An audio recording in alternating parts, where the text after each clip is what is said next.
پاکستان کا عمران خان کے بغیر اس وقت گزارا نہیں ہے۔ جتنے بھی نون لیگ کے دوست یا نواز شریف صاحب کے حامی اس وقت یہ ویلاگ دیکھ رہے ہیں، میں آپ سب سے ریکویسٹ کروں گا کہ بھلے آپ برا بھلا کہتے رہیے، بھلے آپ اس طرح سے رائے کیجیے، بھلے کامنٹس میں جو جی چاہے آپ کا کیجیے گا، پبلکلی جو بھی آپ کا اوپینین ہو اس کا آپ برملا اظہار کیجیے، لیکن اس وقت آپ ظاہر تنہا بیٹھے ہیں، اکیلے موجود ہیں۔ اللہ کی ذات کو حاضر ناظر جان کر اپنے ضمیر سے پوچھیے، اپنے دل سے پوچھیے، اپنے دماغ سے پوچھیے کہ کیا آپ یہ سوچتے ہیں کہ نواز شریف صاحب ان تمام تر حالات میں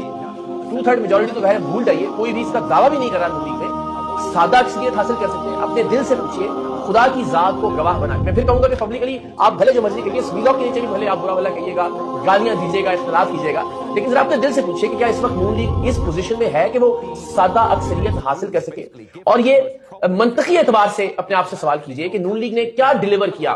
ہم سب جانتے تھے، میرا بھی یہ گمان تھا کہ شہباز شریف صاحب اچھے ایڈمنسٹریٹر ہیں اور عمران خان صاحب کے خلاف تحریک عدم اعتماد کے بعد وہ کچھ اچھا کرنے میں کامیاب ہو جائیں گے، پاکستان کی معیشت میں بھی اور پاکستان کے اوور آل پولیٹیکل سسٹم میں بھی، پاکستان کے نظام میں بھی۔ بدقسمتی سے 16 مہینوں میں وہ ایسا کچھ نہیں کر سکے، اور اس وقت اگر عوام کی بات کریں تو ایک شخص پاکستان میں